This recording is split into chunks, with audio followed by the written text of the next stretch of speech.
రక్షణ దుర్గమని నీ కీర్తిని నే కొనియాడెదా రాజుల రాజువని రక్షణ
రక్షణ దుర్గమని నీ కీర్తిని నే కొనియాడేదా రాజుల రాజువని రక్షణ దుర్గమని నీ కీర్తిని నే కొనియాడేదా హల్లెలూయా నా యేసునాథా హల్లెలూయా నా ప్రాణనాథా హల్లెలూయా నా యేసునాథా హల్లెలూయా నా ప్రాణనాథా సాగరాన్ని రెండుగా చేసినావని సాతాను శక్తులను ముంచినావని సాగరాన్ని రెండుగా చేసినావని సాతాను శక్తులను ముంచినావని సర్వోన్నతుడవని సర్వాధికారివని సాక్ష్య గీతం నే పాడేదా సర్వోన్నతుడవని సర్వాధికారివని సాక్ష్య గీతం నే పాడేదా హల్లెలూయా నా యేసునాథా హల్లెలూయా నా ప్రాణనాథా హల్లెలూయా నా యేసునాథా హల్లెలూయా నా ప్రాణనాథా గొప్ప దేవుడవని శక్తి సంపన్నుడని గలమెత్తి నిన్ను నేను గానమాడేదా రాజుల రాజువని రక్షణ దుర్గమని నీ కీర్తిని నే కొనియాడేదా రాజుల రాజువని రక్షణ దుర్గమని నీ కీర్తిని నే కొనియాడేదా హల్లెలూయా నా యేసునాథా హల్లెలూయా నా ప్రాణనాథా హల్లెలూయా నా యేసునాథా హల్లెలూయా నా ప్రాణనాథా యేసుని సన్నిధిలో భలే మధురా మాధుర్యము యేసుని సన్నిధిలో భలే మధురా మాధుర్యము మధురా మాధుర్యము కరుణా కటాక్షము మధురా మాధుర్యము కరుణా కటాక్షము యేసుని సన్నిధిలో భలే మధురా మాధుర్యము యేసుని సన్నిధిలో భలే మధురా మాధుర్యము యేసుని సన్నిధిలో ఏమేమి మధురము యేసుని సన్నిధిలో ఏమేమి మధురము ఏమున్నా లేకున్నా నీ నామమే భలే మధురా మాధుర్యము ఏమున్నా లేకున్నా నీ నామమే భలే మధురా మాధుర్యము యేసుని సన్నిధిలో భలే మధురా మాధుర్యము యేసుని సన్నిధిలో భలే మధురా మాధుర్యము యేసుని సన్నిధిలో ఎవరెవరు మధురము యేసుని సన్నిధిలో ఎవరెవరు మధురము రాజు నీవేనా ఏ సాధులైనా భలే మధురా మాధుర్యము రాజు నీవేనా ఏ సాధులైనా భలే మధురా మాధుర్యము యేసుని సన్నిధిలో భలే మధురా మాధుర్యము యేసుని సన్నిధిలో భలే మధురా మాధుర్యము యేసుని సన్నిధిలో ఏమేమి దొరకును యేసుని సన్నిధిలో ఏమేమి దొరకును ఆనందం ప్రశాంతమే భలే దొరికే మాధుర్యము ఆనందం ప్రశాంతమే భలే దొరికే మాధుర్యము యేసుని సన్నిధిలో భలే మధురా మాధుర్యము యేసుని సన్నిధిలో భలే మధురా మాధుర్యము మధురా మాధుర్యము కరుణా కటాక్షము మధుర మాధుర్యము కరుణా కటాక్షము యేసుని సన్నిధిలో భలే మధుర మాధుర్యము యేసుని సన్నిధిలో భలే మధుర మాధుర్యము యేసుని సన్నిధిలో ఏమేమి భయము యేసుని సన్నిధిలో ఏమేమి భయము ఆనందం ప్రశాంతమే భలే కొనితే మాధుర్యము ఆనందం ప్రశాంతమే భలే కొనితే మాధుర్యము యేసుని సన్నిధిలో భలే మధుర మాధుర్యము యేసుని సన్నిధిలో భలే మధుర మాధుర్యము మధుర మాధుర్యము కరుణా కటాక్షము మధుర మాధుర్యము కరుణా కటాక్షము యేసుని సన్నిధిలో భలే మధుర మాధుర్యము యేసుని సన్నిధిలో భలే మధుర మాధుర్యము 29వ కీర్తన 69వ కీర్తన 1 నుంచి 13 వరకు చదువుకున్నాను. తీసుకోండి.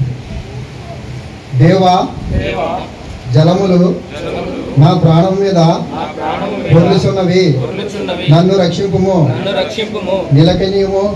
నిలకనీయను కాదని అగాధమైన దొంగ ఊబులో నేను దిగిపోవచ్చున్నాను. అగాధ జలములలో నేను దిగుబడి ఉన్నాను. వరదలు నన్ను ముంచివేయుచున్నవి. నేను మొరపెట్టు చేత అలసియున్నాను. నా గొంతుక మొండిపోయిను. నా దేవుని కొరకు కనిపెట్టు చేత నా కన్నులు క్షీణించిపోయిను. నిమిత్తముగా నా మీద పగబట్టువారు నా తల వెంట్రుకల కంటే విస్తీర్ణముగా ఉన్నారు. అబద్ధమును బట్టి నాకు శత్రువులై నన్ను సహరింపగోరువారు అనేకులు. నేను దోచుకున్న దానిని నేను ఇచ్చుకొనవలసి వచ్చెను. దేవా బుద్ధిహీనత నీకు తెలిసి ఉన్నది. నా అపరాధములు నీకు మరుగై ఉన్నవి కావు. ప్రభువా సైన్యములకు అధిపతి యెహోవా నీ కొరకు కనిపెట్టు వారికి నా వలన సిగ్గు కలిగి నీయకము. ఇశ్రాయేలు దేవా నిన్ను వెదుకు వారిని నా వలన అవమానము నొంది నీయకము. నీ నిమిత్తము నేను నింద నొందుచున్న వాడినైతిని. నీ నిమిత్తము సిగ్గు నాకు ముఖము కప్పెను. నా సహోదరులకు నేను అన్యుడినైతిని. నా తల్లి కుమారులకు పరుణనైతిని. నీ ఇంటిని గూర్చిన ఆసక్తి నన్ను రక్షించున్నది. నిన్ను నిందించిన వారు నిందలు నా మీద పడి ఉన్నవి. ఉపవాసం ఉండి నేను కన్నీరు విడవగా అది నాకు నిందాస్పదమాయెను. నీకు గోనుపట్ట వస్త్రముగా కట్టుకున్నప్పుడు వారికి అసహాస్పదుడినైతిని. గుమ్మములో కూర్చుండవారు నన్ను గూర్చి మాటలాడుకొందురు. త్రాగుబోతులు నన్ను గూర్చి పాటలు పాడుదురు. యెహోవా అనుకూల సమయమున నేను నిన్ను ప్రార్థించుచున్నాను. దేవా నీ కృపా బాహుళ్యమును బట్టి నీ రక్షణ సత్యమును బట్టి నాకు ఉత్తరమిమ్ము. చదవబడ్డ వాక్యాన్ని బట్టి దీవించు. ఆపదలు, ఇరుకులు, ఇబ్బందులు ఎన్నో మన జీవితాలు ఎదురైనప్పటికీ, ఎన్నోసార్లు ఒంటరి జీవితం అనారోగ్య పరిస్థితుల్లో అన్నిటిలో తోడుగా ఉన్న దేవుడికి ఎవ్వరు మౌనముగా ఉండక ఈ హృదయాలను ఆయన వైపు తిప్పుతూ మనను కాచి కాపాడిన దేవునికి ఏమిచ్చి మనము ఆయన రుణము తీర్చుకోలేము. కాబట్టి మనమందరం కలిసి సదాకాలము నీతో నేను జీవించదను యేసయ్య అనే పాట పాడుతూ దేవుని మహిమపరుచుకున్నాను. సదాకాలము నీతో జీవించదను యేసయ్యా, సదాకాలము నీతో జీవించదను యేసయ్యా, యేసయ్యా, యేసయ్యా, యేసయ్యా, యేసయ్యా, యేసయ్యా, యేసయ్యా, యేసయ్యా, యేసయ్యా, సదాకాలము నీతోనే జీవించదను యేసయ్యా, సదాకాలము నీతోనే జీవించదను యేసయ్యా, పాపములో పడియున్న నన్ను నీ ప్రేమతో నన్ను లేపావయ్యా,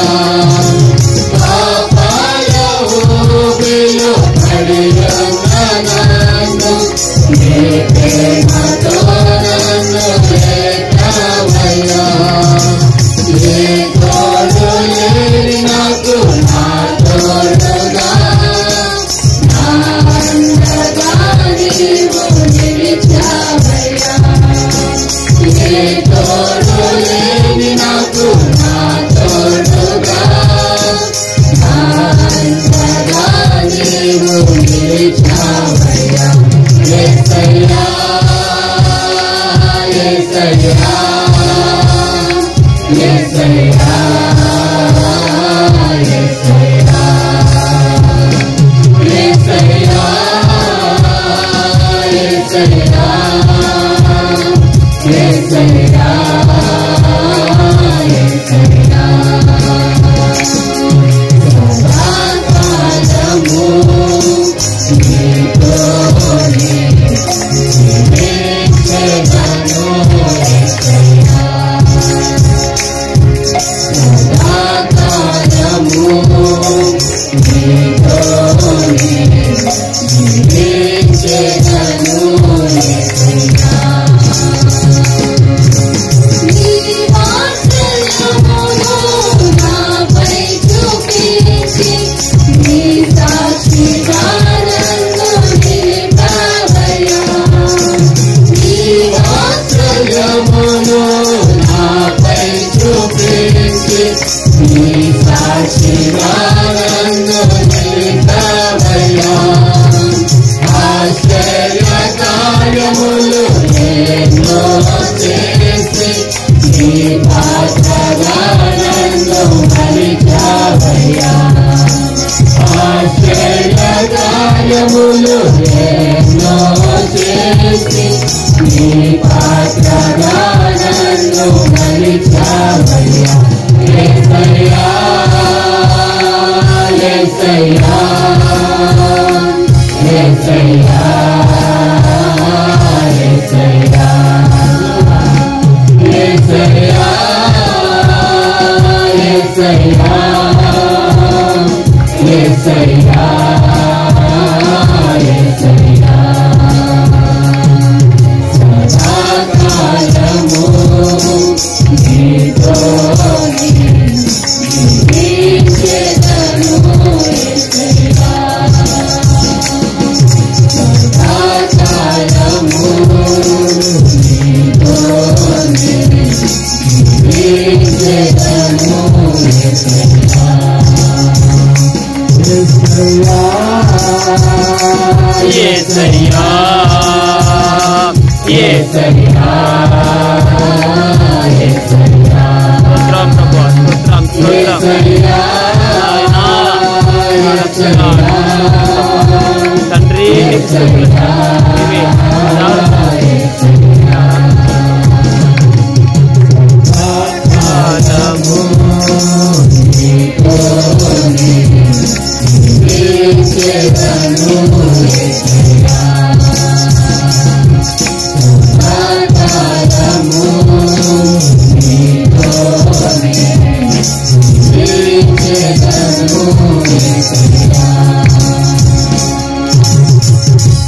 మొదటి వచనం చూస్తే, దేవ జలములు నా ప్రాణం మీద పొర్లుచున్నవి, నన్ను రక్షింపుము. మరి ఈ ప్రాణం మీద వరకు జలములు పొర్లుచున్నాయంట. అలాగే నిలికనీయని అగాధమైన దొంగ ఊబిలో నేను దిగిపోవచ్చున్నాను. మరి ఈయన జిగటగల దొంగ ఊబిలో నుంచి దేవుడు మనల్ని లేవనెత్తేవాడు. అందుకే ఈయన దొంగ ఊబిలో దిగిపోతున్నానని దేవుడికి చెప్పుకుంటున్నాడు.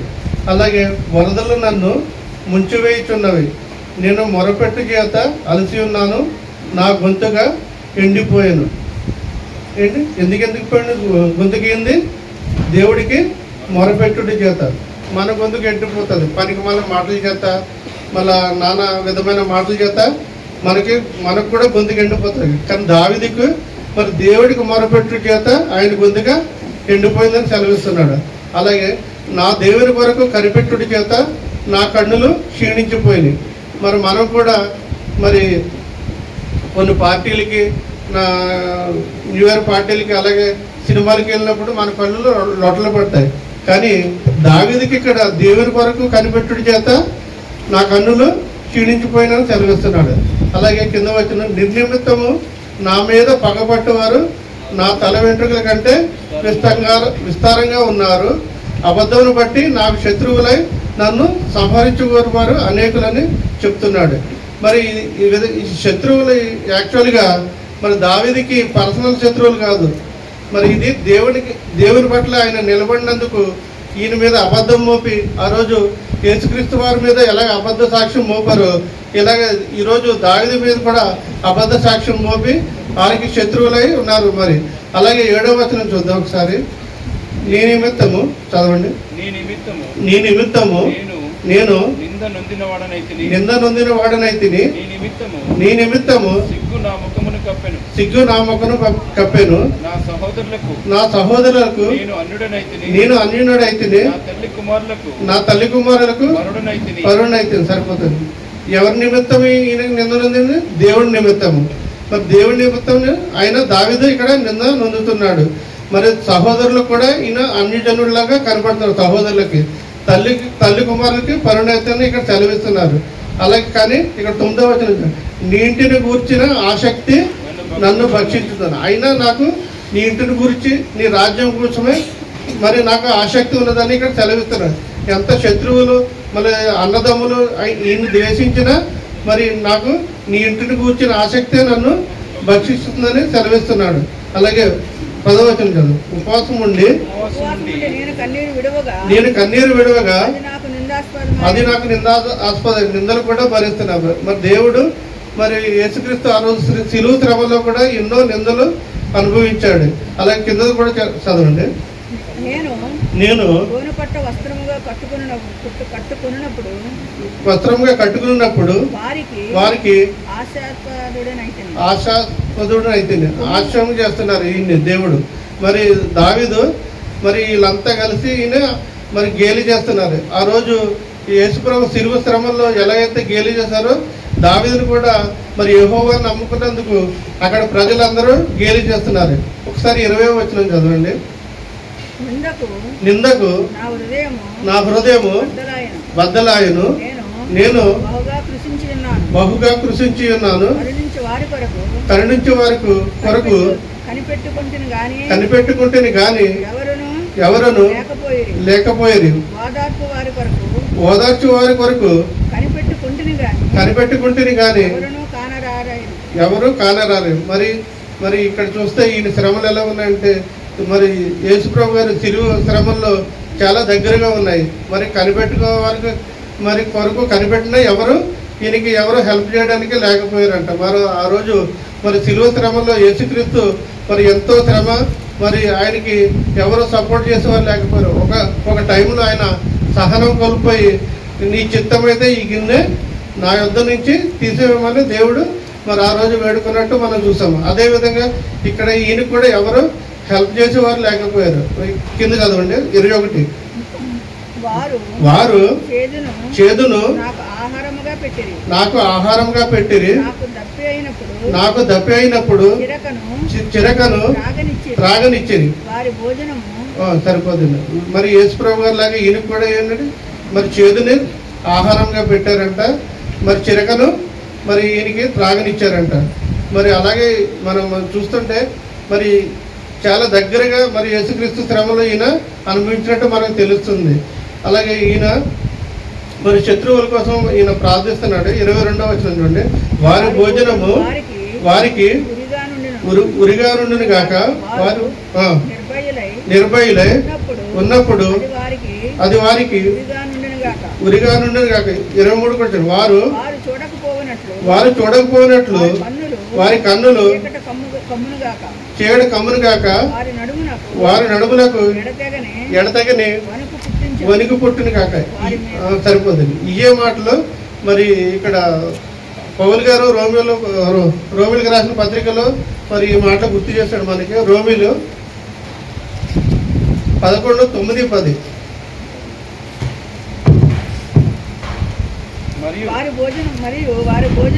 మరియు వారి భోజనము వారికి ఉరిగాను బోనుగాను ఆటంకముగాను వారి క్రియలకు ప్రతిఫలముగా ఉండును.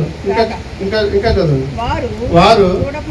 వారు చూడకున్నట్లు వారి కన్నులకు చీకటి కమ్మును గాక, వారి వీపును ఎల్లప్పుడును వంగిపోనట్లు చేయును అని దావీదు చెప్తున్నాడు. మరి ఏ మాటలు మరి పౌలు గారు మనకి గుర్తు చేశాడు. అలాగే 25వ వచనం చూడండి. ఇక్కడండి, ఇక్కడ వారి పాళము పాడవును గాక, వారి గుడారములలో ఎవరు ఉండకపోవును గాక. ఇదే మాట మనకి అపొస్తలుల కార్యములో ఉంటుంది చూడండి. 1:20.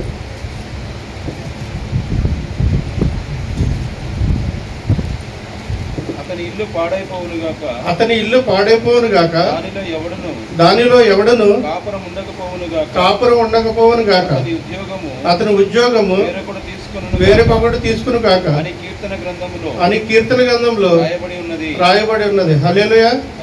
మరి పాత నిబంధన గ్రంథంలో మాటలో మనకి దేవుడు కొత్త నిబంధనలో ఇక్కడ గుర్తు చేశాడు. మనం కూడా మరి ఈ వాక్యాలు అనుసరించి మనం కూడా ముందుకెళ్దాం. మరి దావీదు ముట్టిగానే నా శత్రువుల్ని మరి నాకు మరి ఇబ్బంది కలిగించేవారిని మరి నన్ను విడిపించమని ఆయన కోరుకుంటలేదు. ఫస్ట్ ఆయన తప్పు ఒప్పుకుంటున్నాడు. ఇక్కడ నేను పాపినని ఒప్పుకుంటున్నాడు. 5వ వచనం చదువు కీర్తనలు, ఇందులో 69:5. దేవా నా బుద్ధిహీనత నీకు తెలిసే ఉన్నది, నా అపరాధములు నీకు మరుగైనవి కావు. ఇక్కడ ఏమని సెలవిస్తున్నాడు? నా బుద్ధిహీనత నీకు తెలిసి ఉన్నది, నా అపరాధములు నీకు తెలియనివి కావు, మరుగైనవి కావు అని ఇక్కడ మరి దావీదు ఒప్పుకుంటున్నాడు. మరి ఉట్టిగానే నేను 100 రూపాయలు కానికిస్తాను, లేకపోతే నీకు వేరే బలులు అయ్యి అర్పిస్తాను, నా శత్రువులని నా కష్టాలని నుండి నన్ను దూరపరచండి ఇక్కడ ఆయనేమి ఇక్కడ అంటలేదు. కేవలం నేను బుద్ధి లేనివాడిని, నేను పాపినని ఇక్కడ క్లియర్గా మరి దావీదు ఒప్పుకుంటున్నాడు. 6వ వచనం చూడండి. ప్రభువా సైన్యములకు అధిపతియగు యెహోవా నీ కొరకు కనిపెట్టుకుని వారికి నా వలన సిగ్గు కలుగనీయకుము. ఇశ్రాయేలు దేవా నిన్ను వెదుకు వారిని నా వలన అవమానం నందనీయకము. చూడండి, సరిపోతుంది. ఇక్కడ దావీదుకి ఇంకొక మంచి గుణం ఇక్కడ మనం చూసాము. నీ కొరకు కనిపెట్టు వారికి నా వలన సిగ్గు కలగనీయకము. మరి దేవుడి కోసం మరి ఈయన ఎలా మరి కింద పడిపోయాడు, కానీ నా వల్ల ఇతరులకి నువ్వు జరిగే మేలు ఆపకు, ప్రతి వారి కష్టాలు తీర్చు, నీ రాజ్యం కోసం ప్రతి ఒక్కరిని సిద్ధపరచు, కానీ నా వల్ల ఎవరికి మరి చెడు కరగకుండా చూడమని దావీదు ఇక్కడ చెప్తున్నాడు. మనమైతే చెప్తాము ఆ సంఘంలో మరి మేలు జరుగుతలేదు, ఇక్కడ జరుగుతాయి, అక్కడికి వెళ్ళకు ఇక్కడికి వెళ్ళకు మరి మనం ఈరోజు ఇటువంటి మాటలు చెప్తున్నాడు, ఇటువంటి మాటలు చెప్తున్నాడు. కానీ ప్రతి ఒక్కరిని నా కోసం నువ్వు మరి ఇక్కడ చదవండి 6వ వచనం. ప్రభువా సైన్యములకు అధిపతి యెహోవా నీ కొరకు కనిపెట్టుకునే వారికి నా వల్ల సిగ్గు కలుగనీయకము. ఇశ్రాయేలు దేవా నిన్ను వెతుకు వారిని నా వలన అవమానం నందనీయకును. నేను పనికిమాలవాడిని, నేను బుద్ధిహీనత కలిగిన వాడిని, నేను చాలా అపరాధిని. మరి నా వల్ల మరి నీ రాజ్యవ్యాప్తి ఆగిపోకూడదు. ప్రతి ప్రజలకి జరిగే మేలు నువ్వు చేయమని దావీదు ఇక్కడ సెలవిస్తున్నాడు, మొరపెట్టుకుంటాడు దేవుడికి. అలాగే 13వ వచనం చదవండి. యెహోవా అనుకూల సమయమున నేను నిన్ను ప్రార్థించుచున్నాను. సరిపోతుంది. మరి దేవుడికి మరి దావీదు అనుకూల సమయమున ప్రార్థిస్తున్నాడని చదివిస్తున్నాడు. మరి ఈయనకి ఎటువంటి మరి సమయాల్లో అనుకూలంగా ఉన్నదో మరి మన లెక్కే మన పనులు అయిపోయాక కొంచెం మరి దేవుడికి మరి టైం ఎత్తున్నాడో ఇక్కడ కొన్ని వచనాలు మనం చూద్దాము. ఇదే మాటలు కీర్తనలు 5 ఇదే ఐదోది దేవ నా బుద్ధిహీనత నీకు తెలిసే ఉన్నది, నా అపరాధములు నీకు మరుగైనవి కావు. సరిపోదు. ఇదే మాటలో 139 2వ వచనంలో ఉంటాయి చూడండి. నేను కూర్చుంటుట నేను లేచుట నీకు తెలియను, నాకు తలంపు పుట్టక మునిపే నీ మనస్సు నీవు నా మనస్సు గ్రహించుచున్నావు. నా నడకను నా పడకను నీవు పరిశీలన చేసి ఉన్నావు. నా చర్యలన్నిటిని నీవు బాగా తెలుసుకో. సరిపోతుంది. మరి ఈయన కూర్చుండట లేచుట నీకు తెలిసే ఉన్నదని ఒప్పుకుంటున్నాడు. నా పడకలు నా నడకలు అన్నీ నీకు తెలిసేవని ఒప్పుకుంటున్నాడు. అలాగే హెబ్రీ 4:13 చూడండి. పౌలు గారు ఒకసారి ఇదే మాటలు గుర్తు చేశారు. హెబ్రీ పత్రిక 4:13. మరియు ఆయన దృష్టికి కనపడే సృష్టము ఏదియూ లేదు. మనం ఎవరికి లెక్క చెప్పవలసి ఉన్నదో ఆ దేవుని కన్నులకు సమస్తము మరుగులేక తేటగా ఉన్నది. హల్లెలూయా. మరి దావీదు మాటలు ఇక్కడ పౌలు గారు కూడా మనకి ఇక్కడ గుర్తు చేశాడు. మనం ఎవరికి లెక్క చెప్పాలో మనం కూడా ఒకసారి ప్రశ్నించుకోవాలి. మరి దావీదు ఇక్కడ ఆయన లెక్కప్ప చెప్పుకోవాల్సిన సమయం వచ్చింది, లెక్కప్ప చెప్తున్నాడు. అది ఇదే మాటలు కీర్తన 56:8 చూడండి.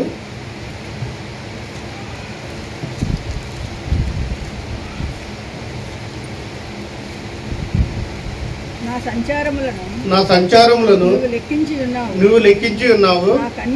నా కన్నీళ్లు నీ బుడ్డిలో ఉంచబడి ఉన్నాయి. సరిపోతుంది. నా అపరాధములు, నా బుద్ధిహీనత, నా నడక, నా పడక, దరిద్రపు పడకలు బట్టి నీకు కావాల్సిన మరి నేను పనిష్మెంట్ తీసుకున్నా. నా కన్నీరు నీకు కావాల్సిన కన్నీరు అంతా కాల్చి ఇదొక ఛాలెంజింగ్ ఆరాధన చేస్తున్నాడు దావీదు. నా కన్నీరంతా నీ బుడ్డిలో నీ ముందు ఉంచుతున్నానని మరి దావీదు సెలవిస్తున్నాడు. అలాగే 69:13 చూడండి. యెహోవా అనుకూల సమయమున నిన్ను ప్రార్థిస్తున్నాను. మరి ఆయన చేసిన పాపాలకి ఈయన ప్రతి మరి సమయము ఆయనకి ప్రార్థించడానికి కేటాయిస్తున్నాడు. అలాగే కీర్తన 119, 140 చూడండి. 2వ భాగం.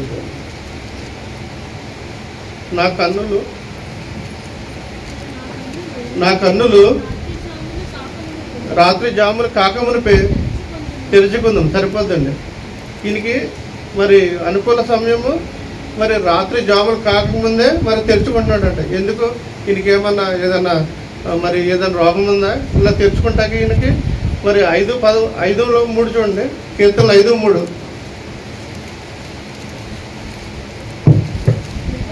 యెహోవా ఉదయమున నా కంఠస్వరము నీకు వినబడును.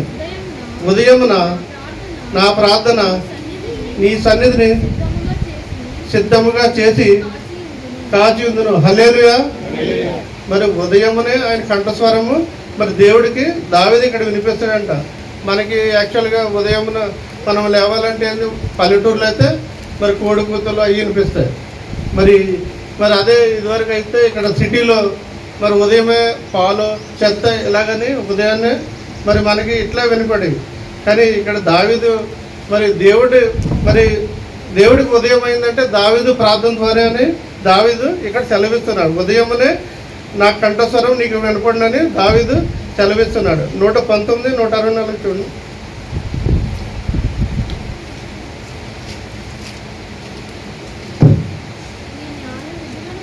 నీ న్యాయ విధులను బట్టి దినమునకు 7 మార్లు నిన్ను నేను స్తుతించుతున్నాను అంటున్నాడు. అలాగే 71:8 చూడండి.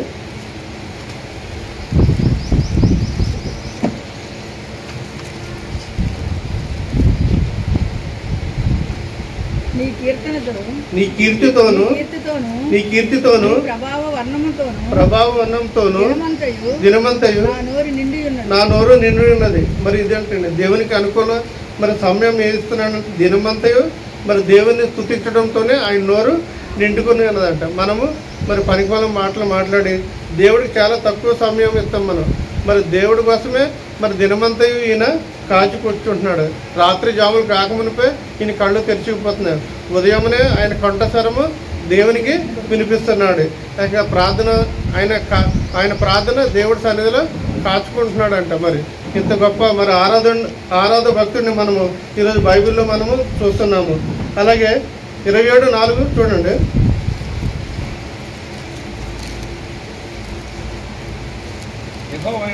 యెహోవా యొద్ద నేను ఒక వరము అడిగి తిని దానిని నేను వెతుకుచున్నాను. యెహోవా ప్రసన్నత చూచుటకు ఆలయంలో ధ్యానించుటకు నా జీవిత కాలమంతయు నేను యెహోవా మందిరంలో నివసింపగోరుచున్నాను. హల్లెలూయా. వీరికి ఇంకా సరిపోతలేదు ఎంత ఆరాధించినా. మరి ఎంత ఉదయాన్నే రాత్రి జాములు కొంచెం సమయం సరిపోతలేదు. మరి దినమంతయు మరి జీవిత కాలం అంతయు నేను యెహోవా మందిరంలో నివసింపగోరుచున్నాను సెలవిచ్చుచున్నాడు. అలా 71:18 చూడండి.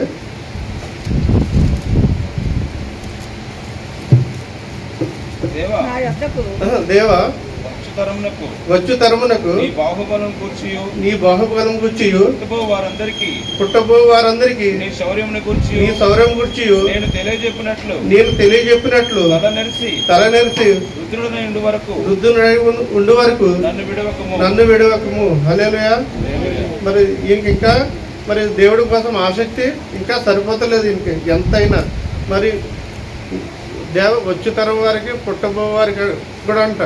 మరి ఈ జీవితంలోనే కాదు కదా, పుట్టబోవారు వచ్చే తరం వారికి కూడా ఈ తల మెరిసి వృద్ధుడు అయ్యే వారికి కూడా మరి నాకు తోడుగా ఉండు. అప్పుడు నీ క్రియలు నీ బాహుబలం గురించి నీ శౌర్యం గురించి నేను వివరిస్తాను అంటున్నాడు. కానీ మనమైతే ఏమంటాము, నాకు కొంచెం ఆయుష్ పొడిగిస్తే మనం ఏం చేస్తాం చెప్పండి, ఇంకో 2 బిల్డింగ్లు కొనుక్కుంటాం, ఇంకో 2 కార్లు కొనుక్కుంటాం, కొంచెం యవ్వనం ఇంకా మాకు దయచేయమని మనం ఇలా కోరుకుంటాం. కానీ దావీదుకి అలా కాదు. దేవా నీ శౌర్యము నీ బలము. కానీ ఇంకోటి మన గొప్పలు చెప్పుకుంటాం. అటువంటి సమయం మనకు వస్తే మన గొప్పలు, మన తాతల గొప్పలు, మన ముత్తాతల గొప్పలు చెప్పుకుంటాం. నేను అది చేశాను, మా తాత ఇది చేశాడు, ఇది కట్టించాడు, ఇంత ఇది ఉండే మాకు ఇలా గొప్పలు చెప్తారు. కానీ దావీదు అలా కాదు. బాల్యంలో నాకు ఎటువంటి మరి గొల్యాదును పడగొట్టడానికి ఎటువంటి శక్తి ఇచ్చావో దాన్ని నేను ఇతరులకి నేను వివరిస్తాను. నాకు ఎలుగుబండిని సింహాన్ని చంపడానికి ఎటువంటి శక్తిని ఇచ్చావో నేను వచ్చే తరం వారికి పుట్టబో వారికి నీ బలము నీ శౌర్యం కోసం నేను చెప్తాను. మరి ఇటువంటి ఆసక్తి మనకు కూడా కొంచెం కలిగి ఉండాలని నేను మరి దేవుడు ఈరోజు కోరుకుంటున్నాడు. మరి దావీదు అంటున్నాడు, ఈయనకి ఎంత కోరికలు చూడండి, ఆరాధన. మరి ఉదయమే నా కంఠస్వరం నీకు వినప్పుడు పోద్ది. మరి మనకైతే మమ్మీ బెడ్ కాఫీ లేదా టీ ఇటువంటి మాటలు పడితే మనకు ఉదయమే. కానీ ఈయన రాత్రి జాబులు కాకమునిపే నా కళ్ళు తెరిచిపోతాయంట. మనం కొంచెం హార్డ్ వర్క్ అయితే మనం మళ్ళీ మెలుకుము, గూగుల్ మీట్లో డుమ్మా కొడతాము, మరి ఇటువంటి పరిస్థితులు ఎదుర్కొంటాము. కానీ దావీదుకి ఇక్కడ అటువంటి మరి వెనకాడుగా అసలు లేనే లేదు. మరి దినమంతయు మరి నీ జ్ఞానంలో నేను ఉంటానని దేవుడు సెలవిస్తున్నాడు. నేను వచ్చే తరం వారికి పుట్టబోరు వారికి నేను మురుగుడ్డల్లో గొర్రెలు కాసుకునేవాడికి నన్ను రాజుని ఎలా చేసావో నేను చెప్పుకోవాలి. నాకు కొద్దిగా ఆయుష్ మరి తలమెరిసి వృద్ధుడు అయ్యే వరకు నాకు బలాన్ని శక్తిని దయచేయమని ఇక్కడ దేవుడిని ప్రార్థిస్తున్నాడు. మరి ఉదయమునే మరి నీ కోసం నేను కాసు కూర్చుంటానని సెలవిస్తాడు. మరి ఇదే కొంచెం పాట రూపంలో కూడా మనకి ఇక్కడ చిన్నగా ఒక పాట చదువు.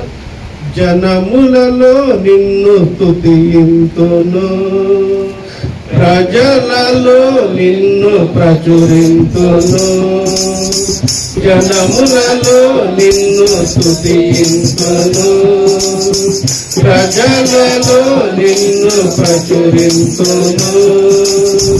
వేకువలే లేచి స్తోత్రింతును, అనుదినము నిన్ను కనపరచును. వేకువలే లేచి స్తోత్రింతును, అనుదినము నిన్ను కనపరచును. ఆత్మతోను సత్యముతోను తంబురతోను సితారలతోను దేవా స్తుతిగానము చేసెదను. దేవా స్తుతిగానము చేసెదను. హల్లెలూయా. ఇది చదవండి 71:18 మళ్ళా చదవండి. దేవా వచ్చు తరం వారికి నీ బాహుబలం గూర్చి పుట్టబో వారందరికీ నీ సౌరమును గూర్చి నేను తెలియజెప్పినట్టు తలనెరిసి వృద్ధుడై ఉన్న వరకు నన్ను విడవకము. అలాగే కీర్తన 118:17 చదవండి.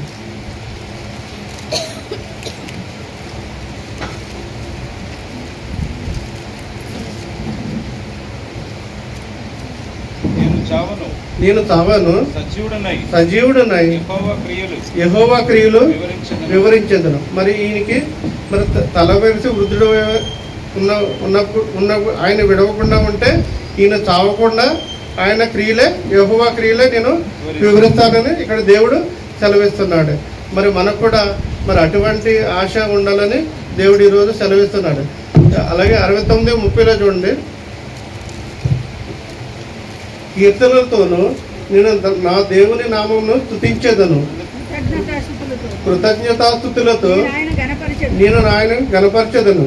చదవండి. ఇంకా ఎద్దు కంటేను కొమ్ములను డెక్కలు గల కోడి కంటేను అది యెహోవాకు ప్రీతికరము. బాధపడువారు దాన్ని చూసి సంతోషించెదరు. దేవుని వెతుకువారులారా మీ ప్రాణము తెప్పరిల్లును గాక. ఆమేన్. మరి మనం కూడా ఈరోజు ఏం చేయాలంటే నేను ఏదో కానుకలు వేస్తా, కొన్ని బళ్ళు అర్పిస్తా మరి అంటే ఇక్కడ దేవుడికి అవి అంగీకారమైన కాదు. ఆయనకే బలులు నైవేద్యంలో అయినా కోరుకునేవాడు కాదు. మన దేవుడు కోరుకునేవాడు కాదు. ఆయన మరి దావీదు ఎట్లా అన్నాడు? కీర్తనతోనూ నేను నా దేవుని నామమును స్తుతిస్తాను అన్నాడు. కృతజ్ఞతాస్తుతులతో నేను ఆయనను గణపరిచెదను. ఆయనకి మరి ఎద్దు కంటేను అంటే కొమ్ముల డెక్కల కంటేను అది యెహోవాకు ప్రీతికరం. మనం కూడా ఇప్పుడు మరి ఆయనకి ఏది ప్రీతికరమో మరి ఇప్పుడు మనం వేసే కానుకలకు లేదా మనం వేసే మరి వేరే గిఫ్ట్లకు ఆయన ఇక్కడ ఎదురు చూస్తలేదు. కేవలం ఆయనకి ప్రీతికరమైనది ఏంటంటే ఆయనకి ప్రీతికరమైనది ఆయన నామము స్తుతించాలి. ఆయనకు మనము కృతజ్ఞతాస్తుతులు చెల్లించాలి. అదే ఆయనకి ప్రీతికరము. మరి అటువంటి ప్రీతికరమైన మరి కార్యాలు మరి దావీదు ఎలాగైతే మనం ఈరోజు మరి ఆరాధన చూసామో మనము మరి ఆయన జీవితకాలం అంతయు మరి దేవుణ్ణి ఆరాధిస్తూనే ఉంటాడంట. మనం కూడా ఈరోజు మన తప్పులు ఒప్పుకుని మరి దావీదు ఎలాగైతే మరి 5వ వాక్యంలో మరి ఒప్పుకున్నాడో, నా దేవా నా బుద్ధిహీనత నా అపరాధంలో నీకు మరుగైన కావని ఒప్పుకుని మరి ఎంత కన్నీటి ఆరాధన మరి దావీదు చేశాడో మనం కూడా మన తప్పులుంటే ఇప్పుడు ఒప్పుకుని మరి కీర్తనతోనూ మరి కృతజ్ఞతాస్తుతులు చెల్లించి ఆయనకి ప్రీతికరంగా మనం ఈరోజు ఆరాధించుకుందాం. ఈ చిన్న వాక్యం దేవుడు దీవించును గాక. ఆమేన్. యెహోవా నీ రక్షణను బట్టి మేము జయోత్సవం చేయుచున్నాము. మా దేవుని నామమును బట్టి మా ధ్వజం ఎత్తుచున్నాము. నీ ప్రార్థనలన్నీ యెహోవా సఫలపరచును గాక. చాలండి. దేవుని యొక్క పరిశుద్ధ నామానికి స్తోత్రం. అయితే మన ప్రార్థనలన్నీ కూడా దేవుడు సఫలం చేస్తాడు. అది ఎప్పుడు మనము నమ్మి దేవునికి ప్రార్థన చేయాలి. నమ్మకుండా మనకి ఇష్టం వచ్చినట్టుగా దేవునికి ప్రార్థన చేస్తే ఆ ప్రార్థన దేవుడు అంగీకరించాడు. అంగీకరిస్తాడా? ఇప్పుడు మనము మన తండ్రిని ఏదైనా కావాలంటే మనం అడుగుతాం, అది నమ్మకముతో. మా తండ్రి నాకు ఇది ఇస్తాడని నమ్మకంతో అడుగుతాం. అప్పుడు ఏం చేస్తాడు? ఖచ్చితంగా ఇస్తాడు. అది మనం ఎప్పుడు నమ్మి అడగాలి కదా. నమ్మకుండా అడిగితే ఇస్తాడా? ఇవ్వడు. ఏదో పైమాటగా అడిగితే ఖచ్చితంగా దేవుడు కూడా ఇవ్వడండి. దేవుని పరిశుద్ధ నామానికి స్తోత్రం. అయితే మరి ఈ దిన వాక్యము మొదటి దశలోనికి రాసిన పత్రిక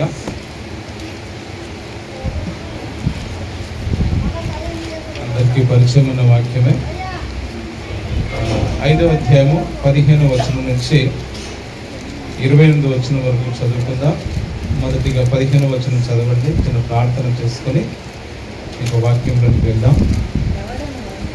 ఎవడును కీడునకు ప్రతి కీడు ఎవనికైనను చేయకుండా చూచుకొనుడి.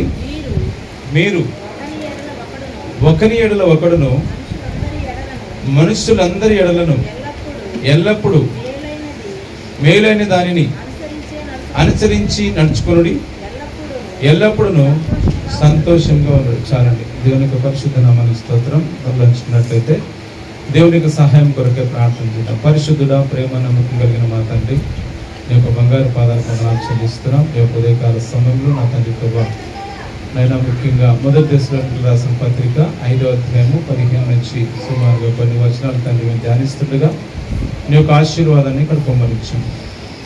మీ పరిశుద్ధ సన్నిధిని ఇక్కడ ఉంచండి. వినే చెవులను, గ్రహించే మనస్సును, గ్రహించే హృదయమును నా తండ్రి ప్రతి ఒక్కరికి అనుగ్రహించండి. నా ద్వారా మీరు మాట్లాడండి.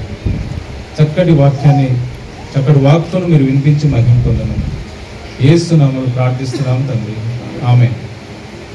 దేవునికి పరిశుద్ధ నామమునకు స్తోత్రం. హల్లెలూయా, హల్లెలూయా, హల్లెలూయా, హల్లెలూయా.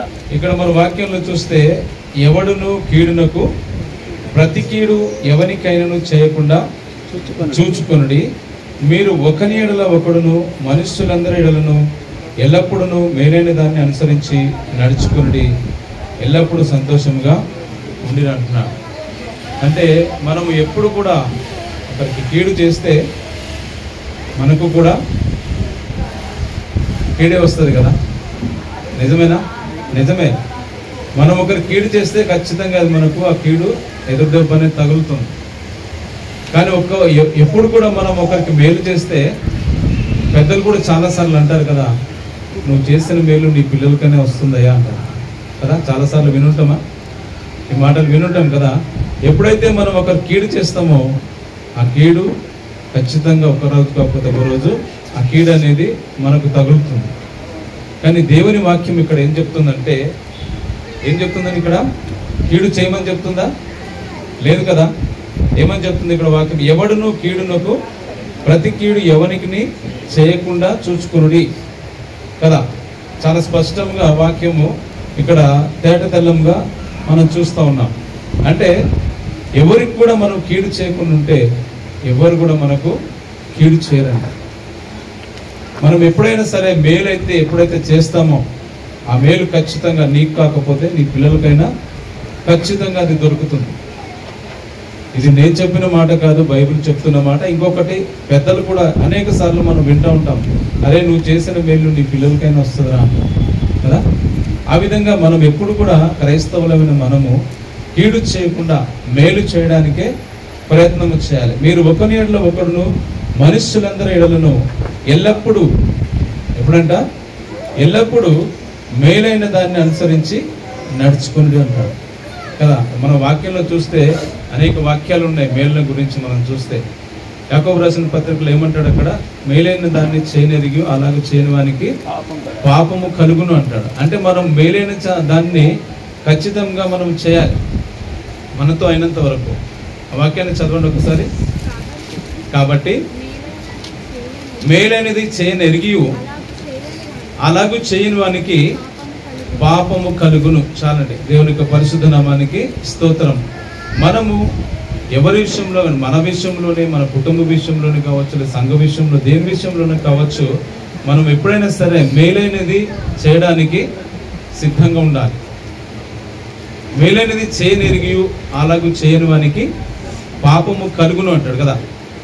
అంటే మనము చేయడానికి మనతో అవుతే ఖచ్చితంగా చేయాలి, లేకపోతే ఆ విధంగా ఉండిపోవాలి. కానీ కీడునకు ప్రతి కీడు మాత్రము మనము చేయకూడదు. వాక్యాలన్నీ కూడా మనకి ఇక్కడ అవే సూచిస్తూ ఉన్నాయి. అదే రకంగా మనం కీర్తనల భాగంలో చూసినట్లయితే 31వ కీర్తన మరి 19వ వచనం ఒకసారి చదువుకుందాం. 31వ కీర్తన చదవండి, గట్టి చదవండి. నీ యందు భయభక్తులు గల వారికి మీద నిమిత్తము నీవు దాచి ఉంచిన మేలు ఎంతో గొప్పది. చాలండి. దేవునికి పరిశుద్ధ నామానికి స్తోత్రం. అయితే ఆయన యందు ఎప్పుడైతే మనము భయభక్తులు కలిగి ఉంటామో ఖచ్చితంగా ఆయన మేలు చేయడానికి సిద్ధంగా ఉంటాడు. ఆ యొక్క మేలు దాచి ఉంచుతాడంట, నీ కొరకు నా కొరకు కదా. ఇది సత్యం. ఎందుకంటే మనం ఎప్పుడైతే దేవుని యందు భయభక్తులు ఖచ్చితంగా కలిగి ఉంటామో ఆయన మేలు దాచి ఉంచుతాడట.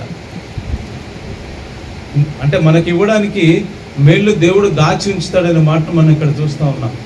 ఎప్పుడు మనం మేలైన దాన్ని చేస్తే ఖచ్చితంగా దేవుడు నీకు మేలు ఇవ్వడానికి ఆ మేలు దాచి కూడా నీకు ఇస్తానని సెలవిస్తూ ఉన్నాడు. కాబట్టి మనం ఎప్పుడు కూడా మేలైన దాన్ని చేయడానికి సిద్ధంగా ఉండాలి. మేలైన దాన్ని చేయడానికి ఎప్పుడు కూడా వెనుకంజ వేయకూడదు. ఎప్పుడు కూడా మనం క్రైస్తవులైన మనము మామూలుగా చూస్తే అనేక సార్లు క్రైస్తవుల దగ్గరనే ఎక్కువ ఇలాంటివి ఉంటాయి అన్నమాట. ఏంటివి? రాజకీయాలు. ఇంకొకటి ఎక్కువ శాతం స్వార్థం అనేది ఉంటుంది. ఆ విధంగా ఉండకుండా ఉండాలని దేవుడు మనకు ఇక్కడ వాక్యాల ద్వారా తెలియజేస్తూ ఉన్నాడు.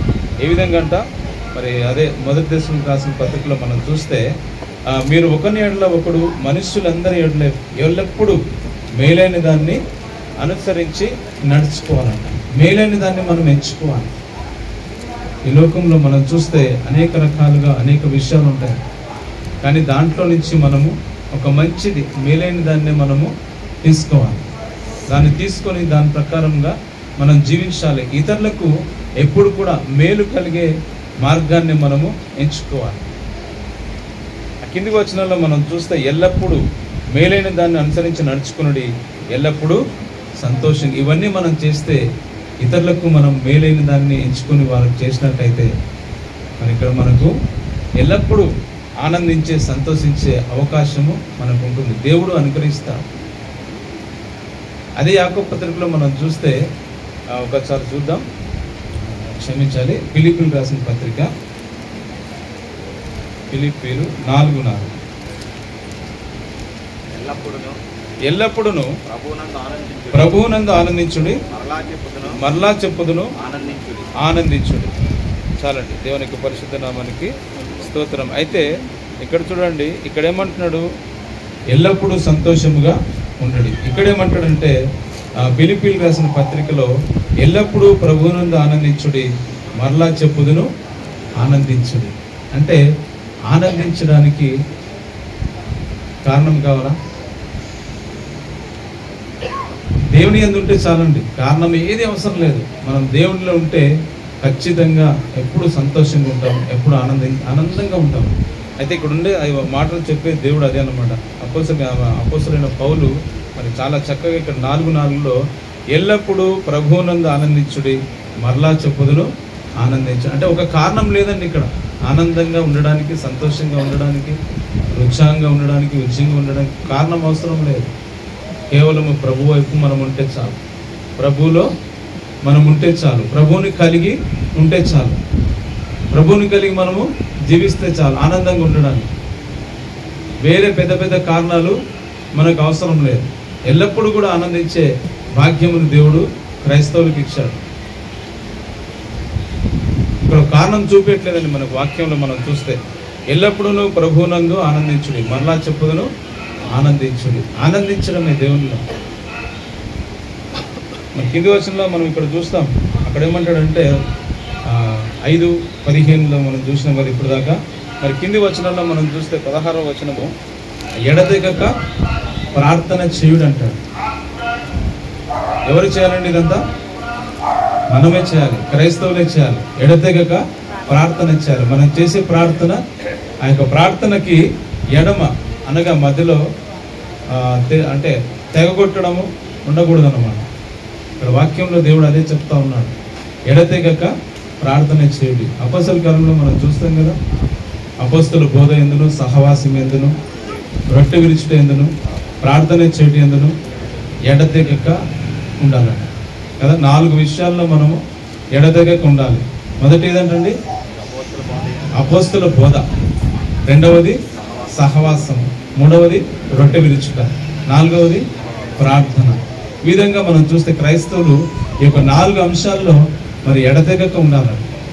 ప్రార్థన కావచ్చు, సహవాసం కావచ్చు, రొట్టె విరుచుట కావచ్చు, బోధలు కావచ్చు. ఈ రకంగా మనం చూస్తే అన్ని విషయాల్లో, అంటే 4 విషయాలు ముఖ్యంగా క్రైస్తవులకు అవసరం అన్నమాట. ఆ యొక్క 4 విషయాల్లో కూడా మన యొక్క ఎడతెగక మనం ఉండి దేవుణ్ణి ప్రార్థన చేయాలి. మరి ఇందాక మనం సాక్ష్యంలో విన్నాం కదా, ఏది జరిగినా తనొక్కతే మరి ఏడుస్తూ ప్రార్థన చేసేదట నయోమి కదా.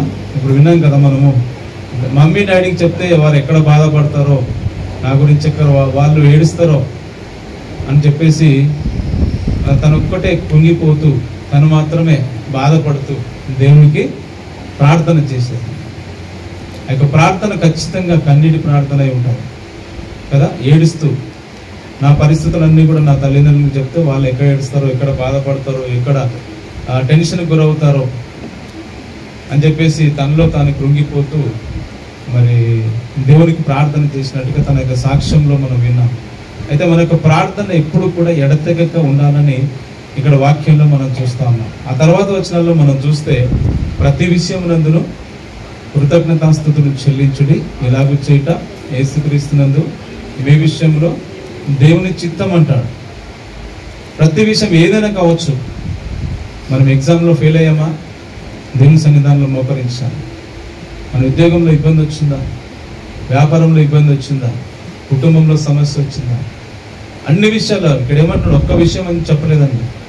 అపోస్తలుడైన పౌలు గారు మనకు చాలా చక్కని మాటలు మనం చూస్తే ఇక్కడ ఏమంటాడు, అక్కడ వాక్యంలో చూడండి ఒకసారి. ప్రతి విషయంలోనూ కృతజ్ఞతాస్తుతులు చెల్లించాలి. ప్రతి విషయం, ఏ విషయమైనా సరే, ఒక చిన్న విషయం జరిగితే, ఒక చిన్నది ఏదైనా మనకు సహాయం చేశారని ఎవరైనా సరే వారికి మనం ఏం చేస్తామండి, థ్యాంక్స్ చెప్తాం.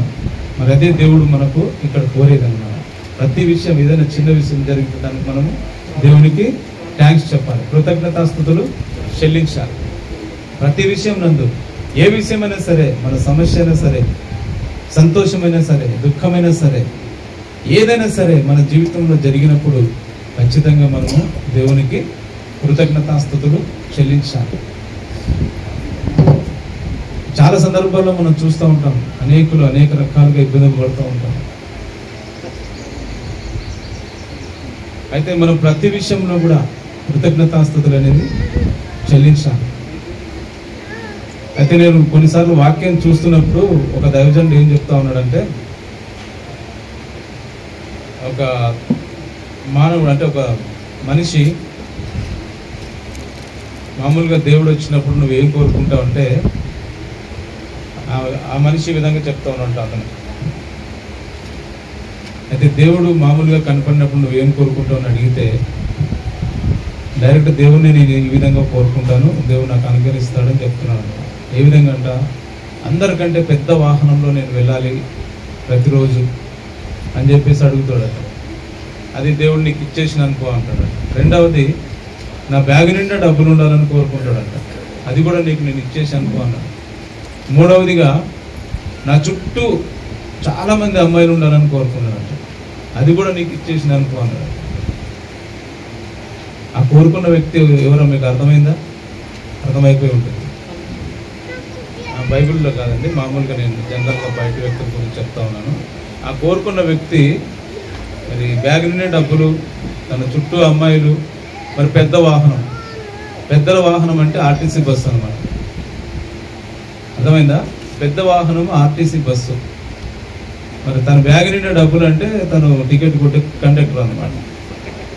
కండక్టర్ ప్రతిరోజు బ్యాగ్ నిండే డబ్బులు ఉంటాయి. మూడోది తన చుట్టూ అమ్మాయిలు, అంటే తను తిరుగుతూనే ఉంటాడు, తన చుట్టూ అమ్మాయిలు ఉండనే ఉంటారు కదా. టికెట్ అని తిరుగుతూ ఉంటాడు, తన చుట్టూ అమ్మాయిలు ఉండదు.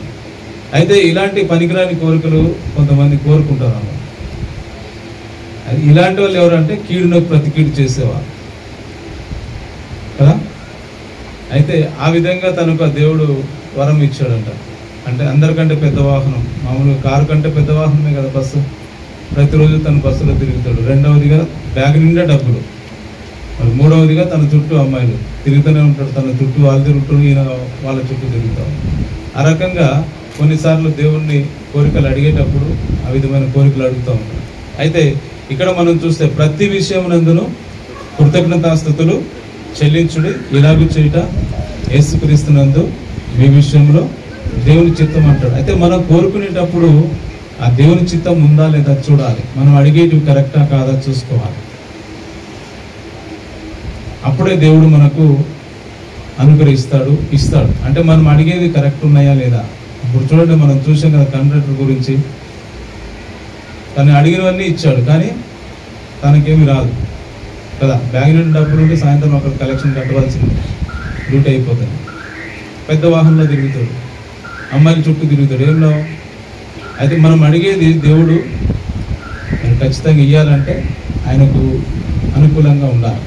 అలాంటివి మనము కోరుకోవాలి, అలాంటివి మనము దేవుణ్ణి అడగాలి. ఆయన చిత్తం అనేది మన జీవితాల్లో ఉండాలి. ఆయన చిత్తం లేకపోతే ఆయన మనకి ఏది కూడా అనుగ్రహించండి. కింద మనం చూస్తే ఆత్మను ఆర్పకుడి, ప్రవచించుటకు నిర్లక్ష్యము చేయకుడి, సమస్తమును పరీక్షించి మేలైన దానిని చేపట్టుడి. ఏది చేసినా కూడా మనం పరీక్షించి మేలైన దాన్నే చేయడానికి మనం సిద్ధంగా ఉండాలి. క్రైస్తవులైన మనం ఏది చేసినా సరే ఇది కరెక్టా కాదా అని 1-10 సార్లు ఆలోచన చేసి మనం చేయాలని, మేలైన దాన్ని మనం చేపట్టాలని దేవుడు ఇక్కడ సెలవిస్తాం. ప్రవచించుటకు అంటే మనం బోధించుటకు, లేదంటే పాటలు పాడుటకు, లేదంటే ప్రార్థన చేయటకు, ఏ విషయంలో కూడా మనం ఎప్పుడు కూడా నిర్లక్ష్యం చేయకూడదు. ఖచ్చితంగా మన మొదటి తిమోతిలో మనం చూసినట్లయితే 4వ అధ్యాయం 2వ వచనంలో ఎప్పుడు కూడా మనము సిద్ధంగా ఉండాలి. అంటే బోధించడానికి, ప్రవచించడానికి ఎప్పుడు కూడా మనం సిద్ధంగా ఉండాలి. చదవండి ఒకసారి ఆ వచనం. 2వ తిమోతి 4వ అధ్యాయము 2వ వచనం.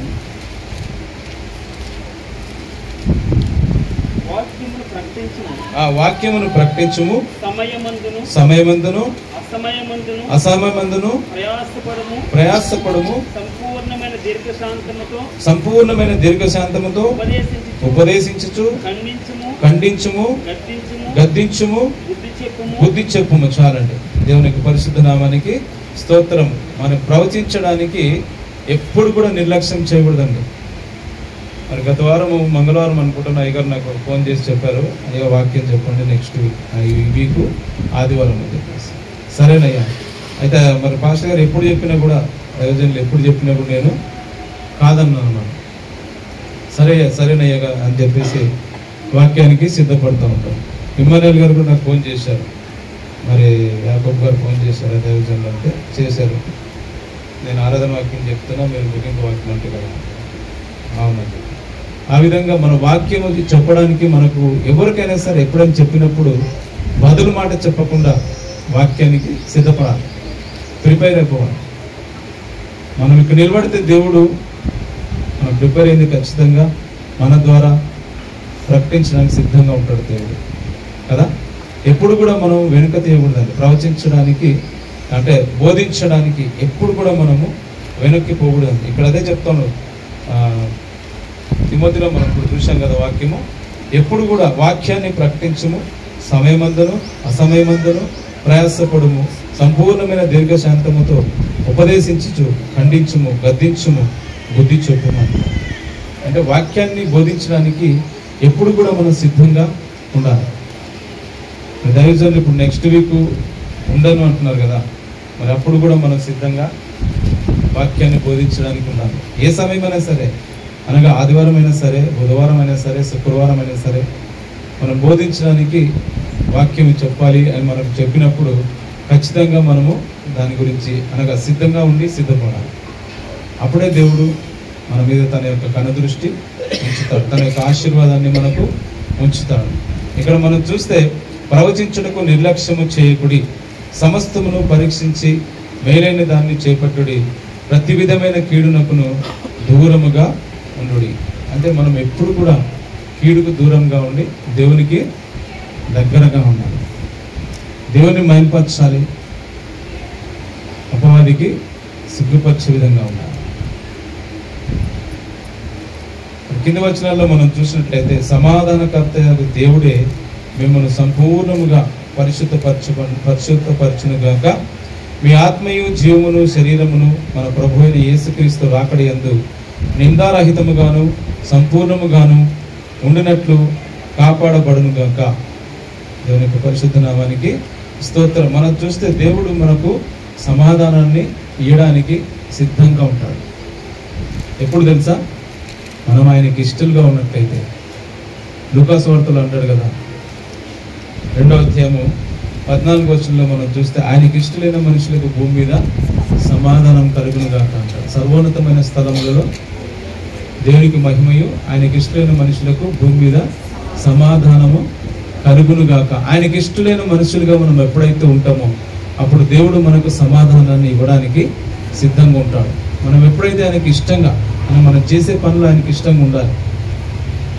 ఏదైనా సరే, మందిరంలో కావచ్చు, బయట కావచ్చు, సమాజంలో కావచ్చు, ఎక్కడైనా సరే మనం చేసేది ఆయనకి ఇష్టంగా ఉన్నప్పుడు మనకు సమాధానాన్ని ఇవ్వడానికి దేవుడు ఖచ్చితంగా సిద్ధంగా ఉంటాడండి. మరి రెండవదిగా మనం చూస్తే ఆయన అనుగ్రహించే సమాధానాన్ని మనం పొందేవారంగా ఉండాలి.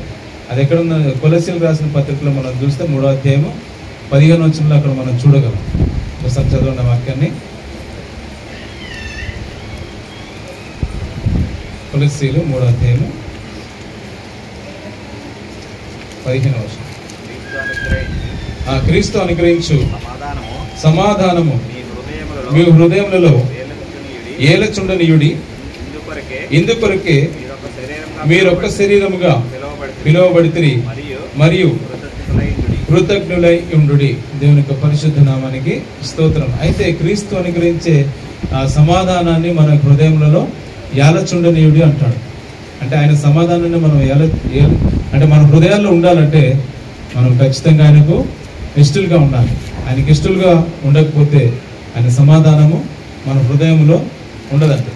ఆ విధంగా మనము దేవుణ్ణి మన సమాధానం కావాలంటే దేవునికి ఇష్టలుగా మనం ఉండాలి. దేవునికి ఇష్టలుగా ఉండాలంటే మనం చేసే పనుల్లో నిజాయితీ ఉండాలి. మనం చేసే పనిలో నిజాయితీ ఉన్నట్టయితే ఆయనకు ఖచ్చితంగా మనము ఇష్టలుగా ఉంటామని దేవుడు ఇక్కడ తెలియజేస్తా ఉన్నాడు. అదే రకంగా మనం చూస్తే ఫిలిప్పీయులకు రాసిన పత్రికలోనే 4వ అధ్యాయము 7వ వచనంలో చూస్తే అక్కడ కూడా సమస్త జ్ఞానముకు మించిన సమాధానము దేవుడు మనకు అనుగ్రహిస్తానని ఇక్కడ వాక్యంలో మనం చూసుకోవచ్చు. చదవండి.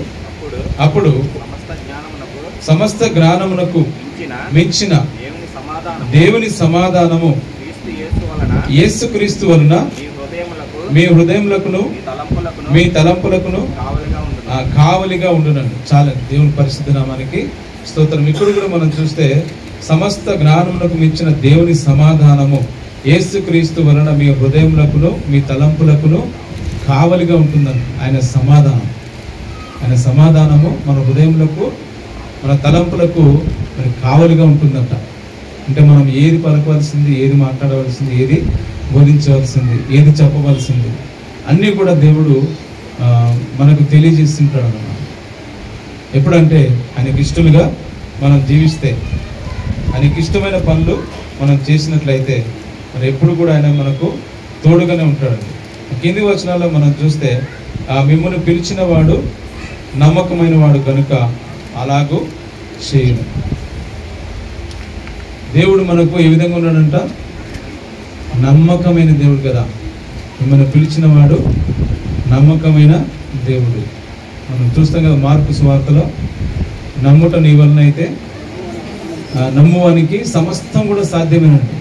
ఎప్పుడైతే మనం నమ్మకముగా దేవుణ్ణి అడుగుతామో, ఎప్పుడైతే దేవునికి ప్రార్థన చేస్తామో, ఎప్పుడైతే దేవునికి విజ్ఞాపన చేస్తామో, అప్పుడు దేవుడు ఖచ్చితంగా సాధ్యం చేయడానికి ఉంటాడు. అబ్రహాము శారా విషయంలో అదే జరిగింది కదా. వారు ఏ విధంగా అంటే ఏ వయసులో ఉన్నారు? వాళ్ళు సుమారుగా 100 సంవత్సరాల దాకా ఉన్నారు. ఆ సమయంలో వారికి ఏం చేశాడు? దేవుడు నమ్మకమైన దేవుడిగా ఉండి సంతానాన్ని ఇచ్చాడు కదా.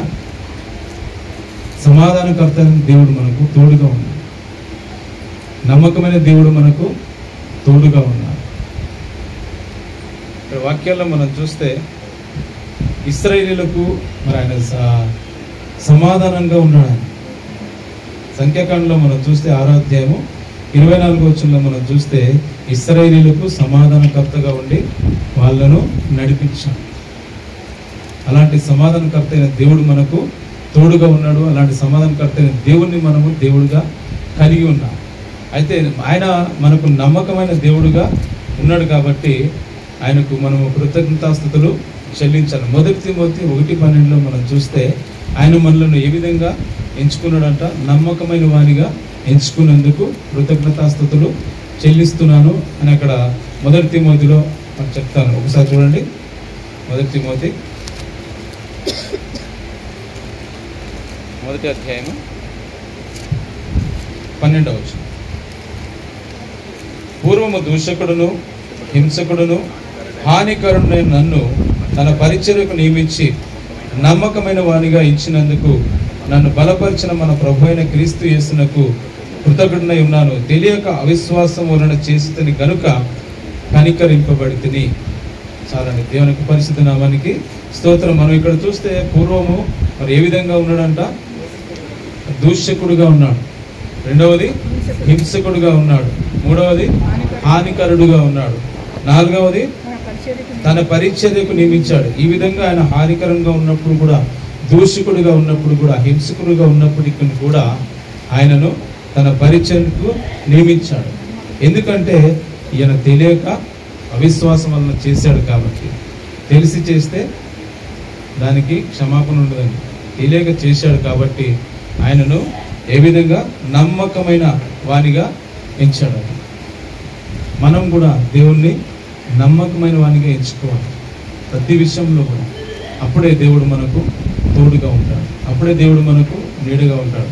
అప్పుడే మనకు దేవుడు ఆశ్రయదుర్గంగా ఉండి మనం చేసే ప్రతి పనిలో కూడా ఆయన మనకు నమ్మకమైన వాడిగా ఉంటాడు. ఎప్పుడంటే మనము ఆయన పట్ల నమ్మకంగా ఉంటే మన పట్ల ఆయన నమ్మకంగా ఉంటాడు. ప్రతి వారం కూడా మనం వింటూ ఉన్నాం కదా, మనం ఆయన దగ్గరికి వెళ్తే ఆయన మన దగ్గరికి వస్తాడు. మనం ఆయన పని చేస్తే ఆయన మన పని చేస్తాడు. ఏదైనా సరే మనము నమ్మకంగా ఆయన దగ్గర ఉన్నట్టయితే ఆయన నమ్మకంగా మన దగ్గర ఉంటాడు. అంటే మనం అడిగింది కూడా ఖచ్చితంగా ఇస్తాడు. అది ఎప్పుడంటే మనం నమ్మాలి. నమ్మినప్పుడు ఖచ్చితంగా ఇస్తాడు అన్నమాట. వాగ్దానము చేసిన వాడు నమ్మదగిన వాడని మనం హెబ్రీ పత్రికలో మనం చూస్తే అక్కడ 10వ అధ్యాయము 23వ వచనంలో మనం అక్కడ చూసుకోవచ్చు కదా. వాగ్దానం చేసిన దేవుడు ఏ విధమైన నమ్మదగిన వాడు. చదవండి ఆ వాక్యాన్ని. ఆ వాగ్దానము చేసిన వాడు నమ్మదగిన వాడు గనుక మన నిరీక్షణ విషయమై మన ఒప్పుకునేది నిశ్చయముగా పట్టుకుందాం. చాలండి. దేవునికి పరిశుద్ధ నామానికి స్తోత్రం. ఇక్కడ మనం చూస్తే ఆయన ఏ విధంగా ఉన్నాడంట? వాగ్దానము చేసిన వాడు నమ్మదగిన వాడు కనుక మన నిరీక్షణ విషయమై మనం ఒప్పుకునేది నిశ్చయముగా పట్టుకుందాము. అంటే మనం ఎప్పుడైనా సరే దేవుణ్ణి మరి నమ్మాలి. నమ్మనిప్పుడు ఆయన ఖచ్చితంగా మనకు ఇవ్వడానికి సిద్ధంగా ఉంటాడు. ఆయన చేసే వాగ్దానం ఏ విధంగా ఉంటుందంట? నమ్మకమైనదిగా ఉంటుంది. మన జీవితాల్లో ప్రతి ఒక్కరి జీవితంలో కూడా మనము 31 నాడు వాగ్దానాలు తీసుకుంటాం కదా. సంఘ వాగ్దానాలు తీసుకుంటాం, వ్యక్తిగత వాగ్దానాలు తీసుకుంటాం. ఆ యొక్క వాగ్దానాన్ని మనము నమ్మాలి. కొంతమంది నమ్మరు, అయినా పర్వాలేదు, కానీ మనం తీసుకున్నప్పుడు నమ్మి తీసుకుంటాం కాబట్టి దాని ప్రకారంగా ప్రతిరోజు కూడా ఆ యొక్క వాగ్దానాన్ని మనము ఎత్తిపట్టి ప్రార్థన చేయాలి. అది ఖచ్చితంగా మన 100% జరుగుతుంది. చాలామంది జీవితాల్లో జరిగి ఉంటుంది కూడా. మరి నేను కూడా ప్రతి దినం కూడా ఈ యొక్క వాక్యాన్ని ఎత్తిపట్టుకొని ప్రార్థన చేస్తాను. 20 కీర్తనలో 5వ అధ్యాయం ప్రతిరోజు కూడా ఆ యొక్క వాగ్దానాన్ని నేను ఎత్తిపట్టుకుంటా ఉంటాను. ఎందుకంటే దేవుడు మనకు అనుగ్రహించిన ఆ యొక్క ఎవరో ఇచ్చింది కాదు కదా, మనం తీసుకున్నది కదా ఆ వాగ్దానాన్ని. ఆ వాగ్దానము చేసిన వాడు నమ్మదగిన వాడు. కాబట్టి ఆ యొక్క వాక్యానుసారంగా మనము ప్రతిరోజు కూడా ఆ యొక్క వాక్యాన్ని ఎత్తిపట్టి ప్రార్థనలో గుర్తు చేసుకోవాలి. అయితే ఆ నమ్మకమనే మాటకు మనం చూసుకున్నట్లయితే మోషేని కూడా దేవుడు ఏమంటాడండి? నా ఇల్లంతటిలో నమ్మకమైన వాడు అంటాడు కదా. హెబ్రీ పత్రికలోనే మనం చూస్తే 3వ అధ్యాయంలో 2:5 వచనంలో మనం చూసినట్లయితే అక్కడ కూడా మరి మోషేని గురించి మరి అపోస్తలుడైన పౌలు ఇక్కడ కూడా రాస్తా ఉన్నారు. ఆ 3వ అధ్యాయము 2వ వచనంలో మనం చూద్దాం ఒకసారి. దేవుని ఇల్లంతటిలో మోసే నమ్మకముగా ఉండినట్టు ఈయన కూడా తను నియమించిన వానికి నమ్మకముగా ఉండేది. చాలండి. అదే 5వ వచనంలో మనం ఒకసారి చూద్దాం. ముందు చెప్పబో సంగతులకు సాక్షార్థముగా మోసే పరిచారకుడై ఉండి దేవుని ఇల్లంతటిలో నమ్మకముగా ఉండేది. చాలండి. చూడండి, మరి మోసేను ఎంత చక్కగా దేవుడు ఇక్కడ పొగుడుతున్నట్టుగా మనం చూసుకోవచ్చు కదా. అంటే పొగడడం అంటే ఆయన అంత నమ్మకంగా ఉన్నాడు కాబట్టి ఆయనను పొగుడుతూ ఉన్నాడు. చాలామంది కూడా చాలా సందర్భాల్లో కొంతమందిని పొగుడుతూ ఉంటారు. ఈయన నాకు నమ్మకంగా ఉన్నాడు, ఈయన నాకు రైట్ హ్యాండ్గా ఉన్నాడు అన్నట్టుగా మరి పొగుడుతూ ఉంటారు కదా. అదే రకంగా ఇక్కడ కూడా మనం చూస్తే మరి మోసేని ఆ యొక్క దేవుడే డైరెక్ట్గా మోసే నా ఇల్లంతటిలో నమ్మకంగా ఉన్నాడని చెప్తా ఉన్నా. ఇదే వాక్యాన్ని మనము మరి ఇంతకుముందు ఇమానుయేల్ గారు చూపించారు కదా, మరి కీర్తనలోది అపోస్తల కార్యంలో, కీర్తనలోది రోమిలకు రాసిన పత్రికలో అవే మాటలు మనము ఇక్కడ చూసాం. ఇక్కడ కూడా మనం చూస్తే ఈ మాటలు మనం సంఖ్యాకాండంలో 12వ అధ్యాయంలో 7వ వచనంలో మనం అక్కడ చూసుకోవచ్చు. ఒకసారి చూద్దాం. సంఖ్యాకాండము 12వ అధ్యాయము. అతడు నా ఇల్లంతటిలో నమ్మకమైన వాడు. చదవండి, ముందుకు చదవండి. నేను గూఢభావములతో కాదు, దర్శనమిచ్చి ముఖాముఖిగా అతడితో మాట్లాడుదును. అతడు యెహోవా స్వరమును నిదానించి చూచును. కాబట్టి నా సేవకుడైన మోసేకు విరోధముగా మాట్లాడుటకు మీరేలా భయపడలేదు అని. చాలండి. దేవునికి పరిశుద్ధ నామానికి స్తోత్రం. ఇక్కడ కూడా మనం చూస్తే మన హెబ్రీలో చూసిన మాట కరెక్ట్గా ఇక్కడ కూడా మనం అదే మాటను మనం చూస్తా ఉన్నాం. 12వ అధ్యాయము 7వ వచనం. అతడు నా ఇల్లంతటిలో నమ్మకమైన వాడు అని ఇక్కడ వాక్యంలో మనం చూస్తూ ఉన్నాం. అయితే నమ్మకత్వము క్రైస్తవులకు ఖచ్చితంగా ముఖ్యమండి కదా. మనం ఎప్పుడైతే దేవునికి నమ్మకంగా ఉంటామో ఆటోమేటిక్గా ఆయన ఆశీర్వాదం అనేది మనకు వస్తుంది. ఆయన కనుదృష్టి అనేది మన మీద పడుతుంది. ఆయన చూపు అనేది మన సైడ్ తిరుగుతుంది. మనం ఎప్పుడు ఖచ్చితంగా నమ్మకంగా ముందుకు వెళ్ళాలి, నమ్మకంగా జీవించాలి. సంఘంలో, సమాజంలో, నీ ఉద్యోగంలో, నీ వ్యాపారంలో, అన్ని విషయాల్లో కూడా మనం నమ్మకం కలిగి ఉన్నట్టయితే దేవుడు ఖచ్చితంగా మన పట్ల నమ్మకమైన పనులన్నీ కూడా చేస్తాడు. చివరిగా మనం 2వ దశలోనికెళ్ళిన పత్రిక 3వ అధ్యాయం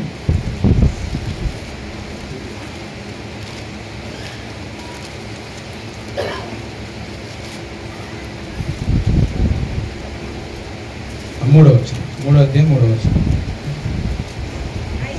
అయితే ప్రభువు నమ్మదగిన వాడు, ఆయన మిమ్మును స్థిరపరిచి దుష్టత్వము నుండి కాపాడును. చాలండి. దేవునికి పరిశుద్ధ నామానికి స్తోత్రం. అయితే మనం ఎప్పుడైతే నమ్మకంగా ఉంటామో అప్పుడే దేవుడు ఏం చేస్తాడంట?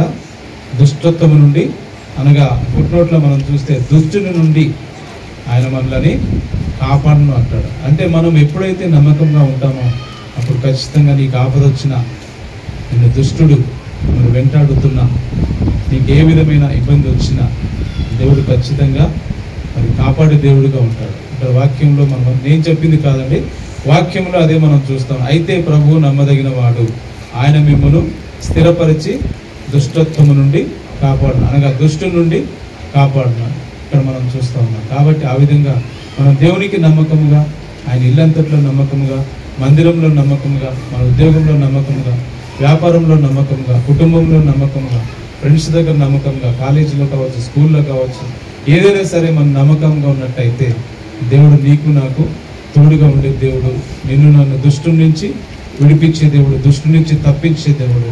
దుష్టుడు ఎన్ని పన్నాగాలు పనినా కూడా దేవుడు మనలను రక్షించడానికి సమర్థుడుగా ఉంటాడు. దేవుడి కొద్ది వాక్యమును దీవించి ఆశీర్వదించి మహిమ పొందునుగాక.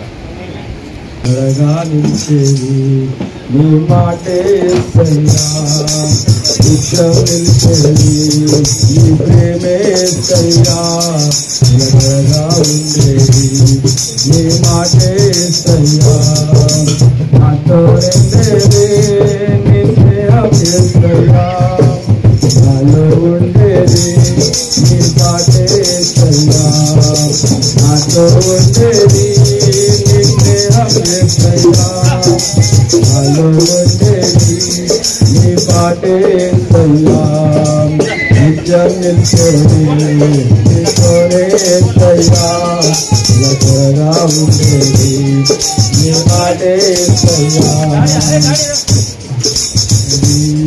నీతోనే యేసయ్యా, త్వరగా నిలిచేది నీ పాటే యేసయ్యా. నమ్మకమైన దేవుడవైనా నీవే చాలు యేసయ్యా, నమ్మకమైన దేవుడవైనా నీవే చాలు యేసయ్యా, నేనేమై ఉన్నా ఏ స్థితిలో ఉన్నా, నేనేమై ఉన్నా ఏ స్థితిలో ఉన్నా, ఇంకేమి కోరుకోనయా, అసలు ఇంకేమి కోరుకోనయా, నమ్మకమైన దేవుడవైనా నీవే చాలు యేసయ్యా, నమ్మకమైన దేవుడవైనా నీవే చాలు యేసయ్యా, భక్తులైన వారే హాని చేయ చూచిన మిత్రులే నిలవకుండినా, భక్తులైన వారే హాని చేయ చూచిన మిత్రులే నిలవకుండినా, న్యాయము తీర్చే నీవు నాకుంటే, న్యాయము తీర్చే నీవు నాకుంటే, చాలు యేసయ్యా, చాలు యేసయ్యా, నమ్మకమైన దేవుడవైనా నీవే చాలు యేసయ్యా, నమ్మకమైన దేవుడవైనా నీవే చాలు యేసయ్యా, జ్ఞానమంత చూపి శక్తి ధార పోసిన కష్టమే మిగిలచుండినా,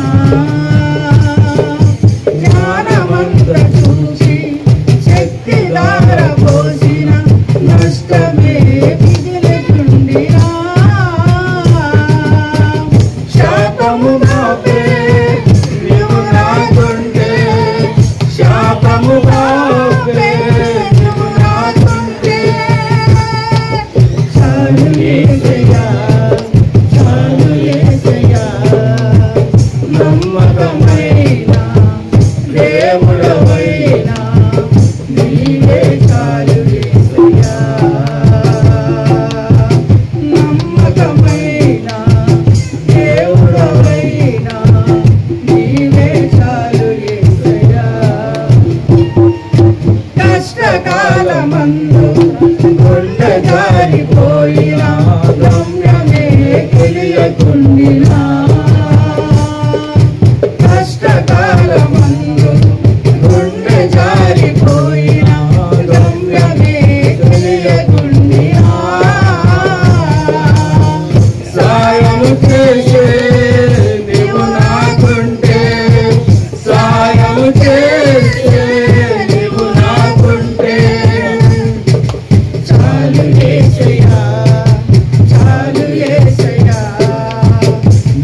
నమ్మకమైన